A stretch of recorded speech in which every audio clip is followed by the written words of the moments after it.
L'objectif, c'est de faire un retour d'expérience pour voir concrètement répondre aux attentes de la salle qui sont tout à fait légitimes. C'est actuellement quels choix de mesures agro-environnementales ont été faits au sein de vos ODG respectives pour qu'on comprenne un petit peu le cheminement du choix de ces mesures et quelles sont-elles. Je commence. Comme ça a été dit, en 2016, donc, il y a été fait le constat d'un état et d'une demande sociétale vis-à-vis des mesures agro-environnementales ou de ce qu'on faisait en viticulture sur ces sujets-là. Et donc un groupe de travail a été créé chez nous et on a essayé de faire un état des lieux de ce qui se faisait sur ce sujet, aidé du guide qui nous a été très utile, avec lequel on a beaucoup travaillé. Et on s'est rendu compte que, comme le disait madame, on a fait un état des lieux déjà de ce qui était fait, puisqu'on entrait dans le processus. Et donc, des mesures qui peuvent sembler être en place depuis des années, mais en fait, on a déjà fait dans un premier temps l'état des lieux. Et ça a fait consensus très rapidement chez nous. C'est des évolutions de cahier des charges qui ont été très rapides. Je n'ai jamais vu d'évolution aussi rapide chez nous. Donc, les gens se sont appropriés le sujet et ont compris qu'il fallait qu'on dise et qu'on explique ce qu'on faisait sur le sujet et ce qu'on faisait déjà depuis des années. Donc, enherbement des tournières, arrêt du désherbage intégral. Voilà, d'autres dispositions, plus avoir de parcelles à l'abandon, enlever les pieds morts et manquants aussi pour l'inoculum, éviter la diffusion des maladies. Ça va dans le cadre du plan de dépérissement notamment, et d'autres mesures. Voilà. Donc ça a très vite fait consensus et c'est arrivé en Assemblée Générale très rapidement et ça a été voté. Et maintenant, on souhaite intégrer ces dispositions qui est un premier étage de la fusée, je pense, dans le cahier des charges. Très bien. Donc on voit qu'il y a un accélérateur qui a été mis pour justement faire évoluer très rapidement ces cahiers des charges, en tout cas de pouvoir les ouvrir, intégrer ces mesures. Côté Languedoc, quel était le cheminement par rapport à ces mesures ? Oui, alors l'appellation Languedoc, ça s'étend des portes de Nîmes jusqu'aux Pyrénées. Et ça touche 43 000 hectares, 6 000 vignerons sur tous les terroirs d'appellation de notre région. Et on a une problématique méditerranéenne qui est liée à la gestion de l'eau, aussi bien la gestion qualitative que quantitative. Alors, depuis un certain nombre d'années, déjà une bonne dizaine d'années, on a bon nombre d'expériences dans la région, au travers de caves coopératives, de syndicats d'appellation, de groupements de vignerons, à titre individuel aussi, des tas d'expériences qui se sont multipliées et qui fait aujourd'hui qu'on a acquis un certain nombre de savoir-faire sur ces problématiques-là. Et il nous a paru aujourd'hui important de les transformer avec, c'est un petit peu dans ce qu'on disait tout à l'heure, avoir au travers des cahiers des charges un levier important pour agir de façon réelle sur cette qualité de l'eau. Et aussi sur ces aspects quantitatifs, puisque l'actualité nous y contraint.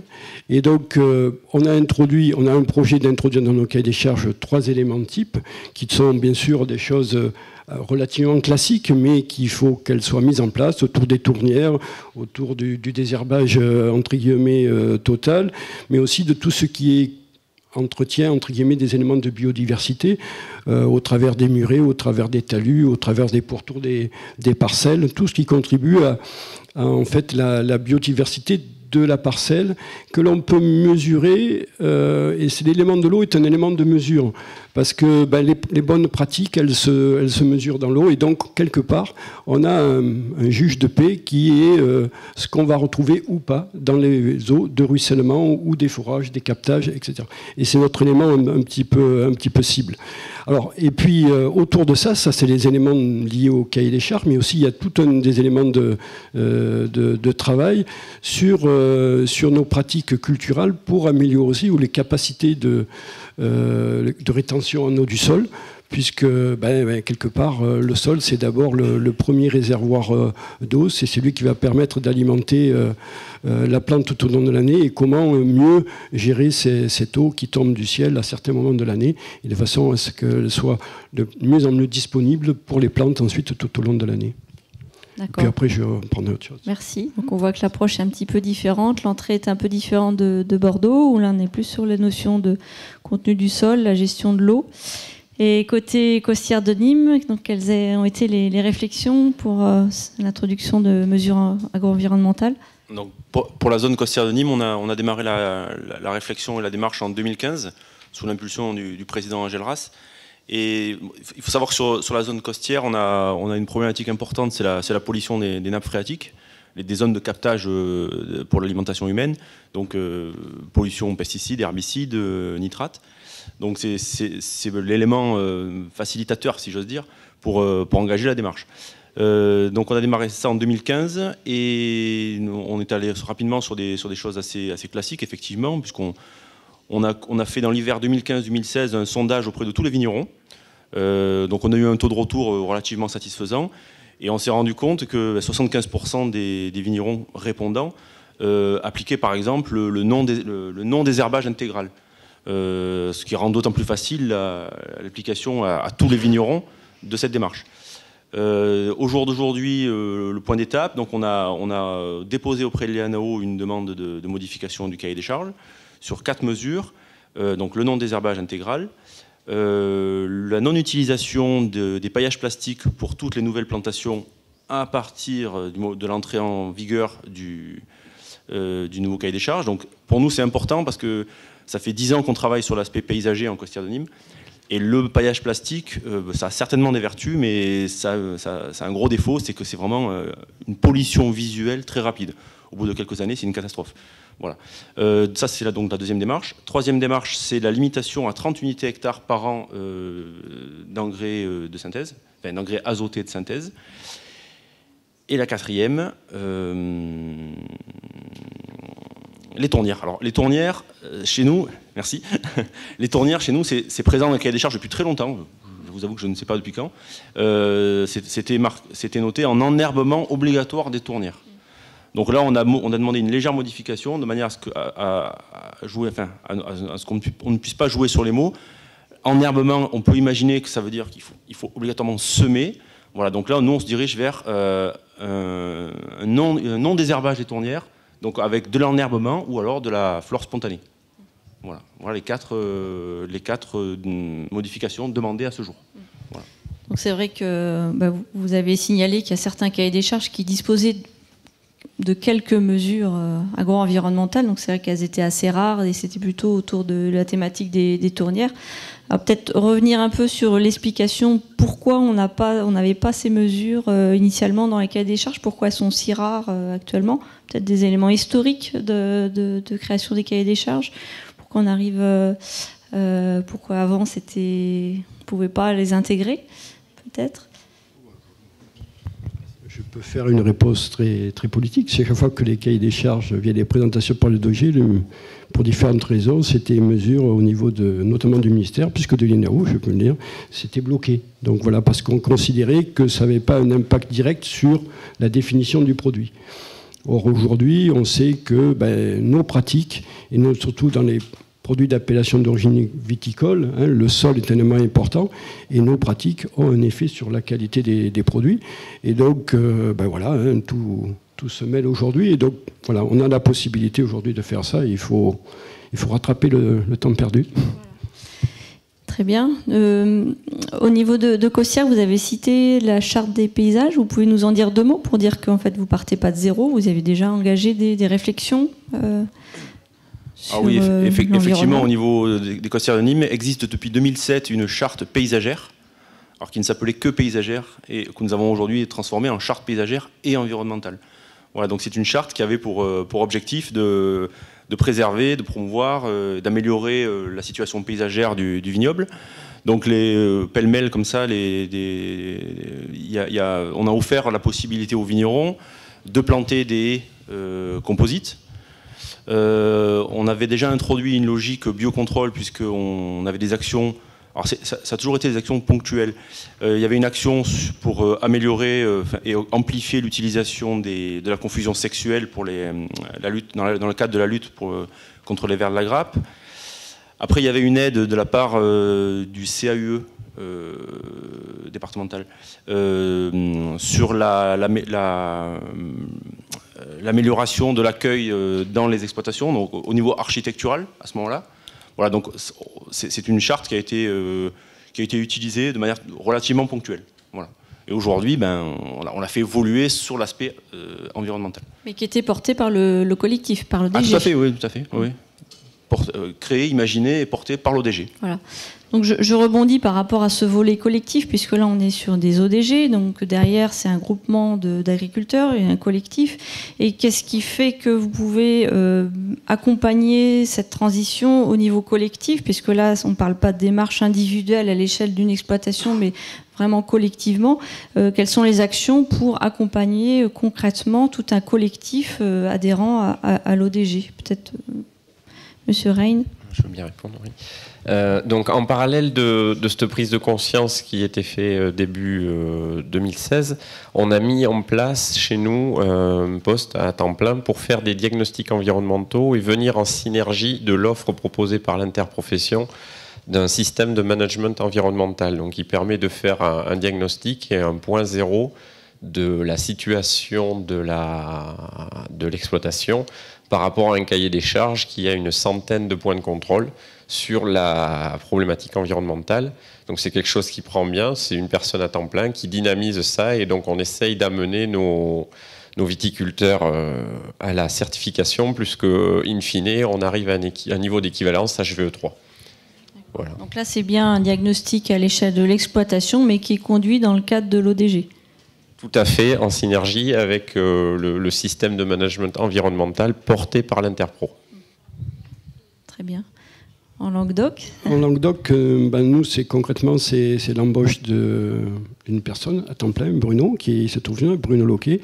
C'est un budget de 300 000 euros sur 3 ans, avec pour but de quelque part de faire en sorte que l'ensemble des pratiques qui sont connues, puis d'autres qui restent encore à préciser, mais beaucoup sont connues, soit un petit peu le référent de tous les producteurs d'appellation de cette région, au travers de l'appellation Languedoc et aussi de travers de toutes les autres appellations qui se trouvent à l'intérieur, de façon à ce que ce soit l'ensemble de nos appellations qui soient porteurs de ce projet. Donc concrètement, c'est des gens sur le terrain pour développer développer les techniques. Donc vous avez un volet diagnostic aussi qui est fait? Oui, dans un premier temps, il y a un volet diagnostic qui est déjà bien entamé, puisque le projet a commencé depuis plusieurs mois, donc il est déjà bien entamé, et qui derrière va se concrétiser par la mise en place de groupes de développement, de publications, de sites internet qui vont donner des informations, voilà, tout azimut, de façon à ce que dans les prochains mois, on puisse intégrer toutes ces mesures et d'autres dans notre cahier des charges sans que ça fasse partie du paysage déjà. Voilà. Pour les costières, donc, quelles sont les actions qui sont envisagées pour accompagner le collectif? Alors aujourd'hui, ça reste, on est vraiment dans le démarrage pas de la réflexion, mais de la mise en œuvre. Donc à ce niveau-là, on est accompagné par un cabinet extérieur, et on est sur la sensibilisation des vignerons. On essaye de les amener vers la certification de type HVE. Voilà, on en est là. D'accord. Donc là, pareil, à l'échelle collective pour faire progresser tout le monde. Ah oui, la logique, c'est une démarche de progrès collective, effectivement. Parce que bien entendu tout le monde n'est pas au même niveau. On a des vignerons qui sont très très avancés dans cette démarche. On a un taux de vignerons bio, même si c'est pas forcément comparable, mais on a un taux de vignerons bio assez élevé en costière. On a des gens qui sont très sensibilisés là-dessus depuis longtemps, et d'autres au contraire forcément qui sont plus en retard, plus réfractaires. Donc la logique, c'est d'amener tout le monde dans la même direction, bien entendu. Donc c'est vrai que ça va demander du temps, un accompagnement individuel pour monter tout le monde vers le même niveau. Je ne sais pas si vous voulez faire un retour d'expérience par rapport aux freins, aux difficultés rencontrées sur le terrain, justement par rapport à cette mesure. C'est un petit peu récent, mais vous êtes déjà confronté aux difficultés du terrain. Quels sont un peu les freins qu'on peut partager aujourd'hui? Alors l'évolution, on l'a dit, donc c'est bien pour amener tout le monde à un certain niveau. On a fait le constat qu'on était déjà à ce niveau-là depuis un moment, mais non, il y a des viticulteurs, il faut encore les monter. Donc l'intégration de ces 5 mesures dans ce cahier des charges, ça va nous amener à les monter au travers des contrôles faits par les organismes d'inspection. Nous, on fait beaucoup d'accompagnement dans le cadre de contrôles internes aussi, donc on va accompagner nos viticulteurs Le diagnostic, ce que je vous ai dit tout à l'heure, la personne à temps plein est là aussi pour les épauler. Donc on est là pour monter le premier étage de la fusée. Donc dès que ça sera en place, on a des indicateurs pour regarder où on en est, le taux de non-conformité, où sont nos viticulteurs. Et l'idée, c'est de continuer à avancer. On l'a dit tout à l'heure, le guide, c'est sa première version, mais il va être en constante évolution. Donc on est dans une marche en avant et on va avancer avec tous les moyens qu'on a mis en place vis-à-vis des AOC et chez nous avec le système de management environnemental, c'est concomitant. Voilà. Non, je dirais que si on veut mesurer les difficultés, c'est quelque part, quelquefois, les réticences un peu plus économiques, je crois que les gens aujourd'hui sont sensibilisés à ça et sont plutôt partie prenante dans ce genre de projet. Simplement, quelquefois, un petit peu la peur du surcoût, la peur un petit peu de la nouveauté dans du matériel ou dans des pratiques ou des itinéraires un peu nouveaux qui freinent un petit peu. Mais je crois que depuis un certain nombre d'années, il y a un travail qui a été fait. Il y a un certain nombre de vignerons qui ont fait des choses autour de nous et qui sont là pour montrer qu'il y a des solutions. Donc je crois que cet enjeu de pouvoir passer différents éléments dans les cahiers des charges est quelque chose qui est réaliste aujourd'hui. Il faut se donner quelques moyens, mais qui est réaliste. On pourra parler peut-être des aspects de communication, parce que ça reste important. Oui, aujourd'hui, en fait, on a essentiellement des freins psychologiques, je dirais, c'est notamment tout ce qui est lié au travail du sol. Il y a encore des vignerons qui ne sont pas du tout ni équipés, ni motivés pour faire du travail du sol. Aujourd'hui, c'est une part qui, à mon avis, devient minoritaire. Quand on voit l'engouement sur le terrain, on voit l'engouement important pour les gens se rééquipent, travaillent le sol au moins une fois, même s'ils sont encore dans un schéma de tout désherbage, ils se remettent depuis 2-3 ans à travailler le sol. Donc, personnellement, j'ai bon espoir de la mise en œuvre relativement facile de ces mesures. Et puis on peut compter sur l'effet boule de neige. Quand on voit son voisin qui a testé, on a plus envie d'aller le faire sur sa parcelle, sur son exploitation. Oui. Complètement. Donc je rebondis un petit peu sur la partie communication. C'est vrai qu'on ne l'a pas dit tout à l'heure en introduction. Donc ces mesures qu'on peut mettre dans les cahiers des charges. Donc c'est le principe de faire évoluer son cahier des charges, mais ça n'a pas pour conséquence d'apposer un logo spécifique ou d'être visible par quelque chose de différent. Donc le vin sera toujours AOP Languedoc, AOP Costières, AOP Bordeaux ou Bordeaux supérieur. Mais donc c'est plutôt aux ODG de prendre l'initiative de communiquer pour mettre en avant les actions de progrès. Donc concrètement, est-ce que vous avez déjà réfléchi à cette communication positive, ou c'est peut-être un petit peu tôt par rapport parce que là on voit le tamis quand même assez serré, c'est tout récent, les possibilités de faire évoluer son cahier des charges. Est-ce que vous avez déjà anticipé un peu des éléments de communication vis-à-vis du grand public? En ce qui nous concerne, l'envie de communiquer est là, mais les moyens ne sont pas encore imaginés. Voilà. Nous, ce qui me paraît important, c'est que derrière un signe de qualité, quelque part, le signe de qualité en lui-même porte toutes ses valeurs agro-environnementales. Il me paraît impossible que demain, un consommateur puisse acheter une bouteille de Bordeaux, une bouteille de Languedoc, une bouteille de Languedoc, sans que derrière, il soit sûr de ce qu'il achète, sur cet aspect-là. Donc nous, le projet, la façon de communiquer qui nous paraît importante et essentielle aujourd'hui, c'est dire ce qu'on fait, et bien sûr faire ce qu'on dit, et faire entrer que dans la tête du consommateur, quelque part, quand il achète nos produits, quelque part, qu'il n'y ait pas de doute. Voilà. On lui a mis le doute, il ne faut pas qu'il ait le doute. Voilà. Il ne faut plus qu'il ait le doute. Côté rassurant, alors. Nous, au niveau communication, sur le département, en fait, c'est l'interprofession qui prend ça pour émuler toutes les bonnes pratiques qui sont mises en place. Et un site internet a été créé, en fait, qui s'appelle les bonnes pratiques à l'exploitation. Et tous les viticulteurs marquent, dans un contexte plus global, environnemental, mais RSE, sociétal, social sur l'exploitation. La RSE, c'est la responsabilité sociétale des entreprises, pour ceux qui ne connaîtraient pas le logo. Et donc chaque viticulteur peut taguer sur la carte du département ce qu'il fait, où il est, et tout ce qu'il met en place ou a mis en place ces dernières années. On a un gros besoin, nous, de communication à Bordeaux. On nous le demande, on nous demande beaucoup là où on en est, ce qu'on fait et ce qu'on va faire. Donc on communique notamment au travers de ce site internet. Donc ça, ce site, demain, on peut aller le voir. Même aujourd'hui, c'est ouvert au grand public. Il est en ligne depuis, je dirais, plus de 6 mois. Et il est ouvert au grand public. C'est pour montrer au grand public ce que tout le monde fait à Bordeaux. Ça fait la liste de toutes les bonnes pratiques. Donc là, on est sur un exemple type d'une démarche participative, ascendante. Donc c'est chaque initiative qui est spontanément mise sur le site internet. Et c'est pas vous qui faites la démarche d'aller mettre en avant les Exactement, c'est ça. Chaque cave coopérative, chaque viticulteur, chaque association, chaque structure gravitant autour du viticole peut dire tout ce qu'il fait de bien, parce qu'on a constaté, quand on a commencé à parler des mesures agro-environnementales, on a fait un état des lieux et on a vu qu'on faisait beaucoup de choses, mais qu'on ne communiquait pas dessus et que le grand public, la société, ne savait pas ce qui était fait. Voilà. Merci pour vos présentations. Par contre, ce que je trouve dommage, c'est que vous êtes 3 représentants d'AOP et j'aurais bien voulu savoir si les ODG des IGP avaient engagé les mêmes démarches, parce que quand on parle gestion des eaux, ben sur un terroir, surtout en Languedoc, où on va avoir beaucoup d'IGP, d'AOP, ben, s'il n'y a que l'AOP qui fait l'effort, l'effet sur la ressource en eau sera limité. Bon.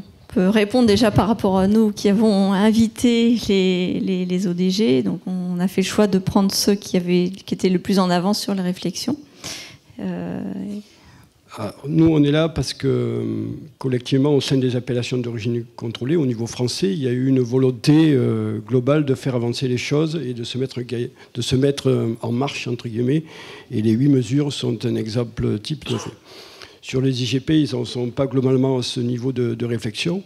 L'empêche que localement, on constate un certain nombre de choses, et les IGP dans la région, les IGP de territoire, je peux vous en citer plusieurs, qui sont sur ce genre d'approche, qu'ils ont fait même quelques fois avant nous. Hein. Localement, on en trouve même des IGP qui ont démarré ce genre de travail sur et tout. Donc voilà. Le travail se fait, il est un peu plus dispersé, on va dire ça comme ça, et plus localisé. Bon, puis peut-être que d'ici 2 ou 3 ans, les choses se feront aussi sur les IGP. Voilà. Non, mais parce que quand vous parlez de levier, c'est sûr que si c'était un socle commun pour tous les cahiers des charges confondus, ouais, le levier serait beaucoup plus fort. Tout à fait, tout à fait. C'est une autre étape, hein, c'est une autre étape. J'ai une précision sur les IGP, c'est vrai qu'elles ne sont pas représentées aujourd'hui, mais la Confédération des IGP faisait partie du groupe de pilotage des travaux qu'on a réalisés sur le guide et les outils. Donc, ils ne sont pas exclus. Et ils ont participé. Non, mais je posais la question parce que justement, moi, j'avais été accueillie par les Côtes de Tongue en IGP, qui avait une grande démarche là-dessus, et je trouvais ça dommage que l'IGP ne soit pas représenté aujourd'hui.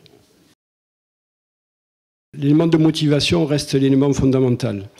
Les aides sont des aides d'accompagnement qui permettent de franchir, voilà, de prendre quelques décisions, de franchir quelques peurs. Voilà. Mais l'essentiel, pour ce qu'on a vu, hein, ce qu'on voit sur le terrain, ce qui fait avancer les choses, c'est d'abord la volonté. Voilà. C'est d'abord la volonté. Le reste, c'est des éléments d'accompagnement qui sont souvent importants, hein, qui déclenchent le fait que j'y vais ou j'y vais pas, ou on y va, parce qu'en général, c'est par groupe. Hein, l'effet de groupe est quand même très important dans la motivation, et ça a du sens, l'effet de groupe, parce que individuellement, quand on s'arrête de désherber, en matière environnementale, c'est sympathique, hein, pour son client, etc.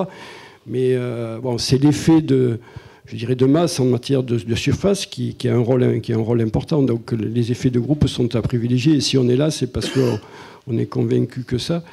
Mais aujourd'hui, nous, on ressent très bien... Les vignerons sont demandeurs aujourd'hui, quoi.